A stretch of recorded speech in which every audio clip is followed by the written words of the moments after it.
It looks like AMD is still working hard on Ryzen. Plus, I've got an update on yesterday's video, some official Call of Duty news, and a pretty great deal. So stay tuned.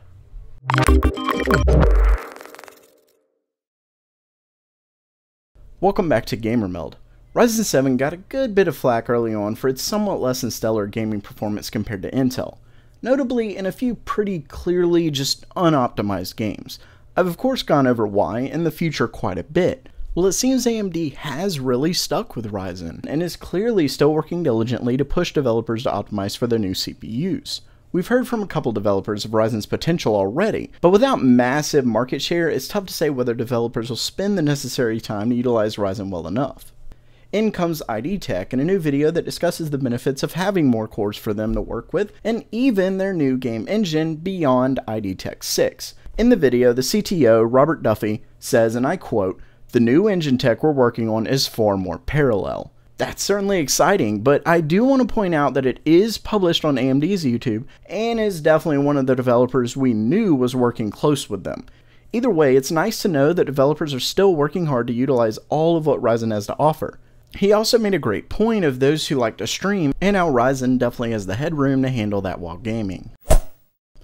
Next up is an update to yesterday's video. It actually felt pretty awesome as AMD's CPU marketing head himself took the time to drop by and clarify his remarks. Apparently what he said on the actual AMA was right, and was slightly taken out of context when Tom's Hardware paraphrased it. And all he said was that it looks really nice. Let's just say I'm definitely glad I went to the actual comment and discussed it in the video, as it did show there was a difference in the two. Either way, I did then discuss some possible implications if the Tom's Hardware take was the right quote, so please disregard those. With him also saying he was intentionally vague, I don't think it's smart to take implications from really any of it. Moving into video games, Call of Duty has been officially announced during today's live stream. It's set to release on November 3rd and will see itself on PS4, Xbox One, and PC.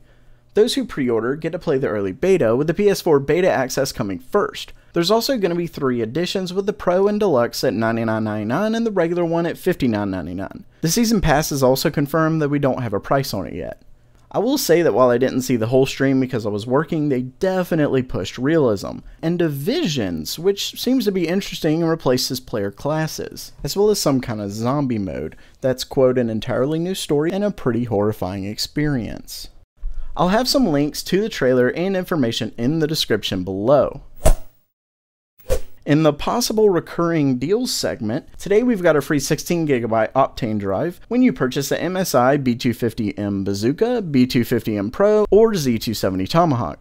For those who don't know, the current Optane drives are essentially boosts for your HDD by intelligently moving apps you frequently use to be on standby. It's not like a normal SSD as it moves things around frequently and without notice or anything. Think of it as one of the SSD HDD hybrid drives. But with Optane, it nearly gets you at full SSD speed, because while it doesn't have much space, it's really fast. If you already use mostly SSDs though, I wouldn't recommend it as it doesn't really add much speed. Full Optane SSDs will be coming before long, but expect them to be really expensive. We don't have any details of when it's going to be offered, so it's not exactly a current deal, but definitely be on the lookout. Not only that, but the Ryzen 7 1800X has seen a really cool drop in price recently. Instead of the $499, it's now $469 among pretty much most all retailers. I'll have a link to that in the description. So what do you think of today's news? Do you like to see a deal or possibly a couple deals discussed when I do the news videos? Let me know in the comments below. Lastly, before you go, there's a new way to add an entry to the giveaway, which is just a few days away. I've started a Twitch account and should be doing my first stream Friday, so definitely make sure to head over at the link below to add your entry, or just visit the Twitch link to follow. That does it for now. If you liked the video, don't forget to subscribe by clicking on the round icon in the middle. You can check out the most recent video and suggest a video to the left. Thanks so much for coming, and as always, have a great day.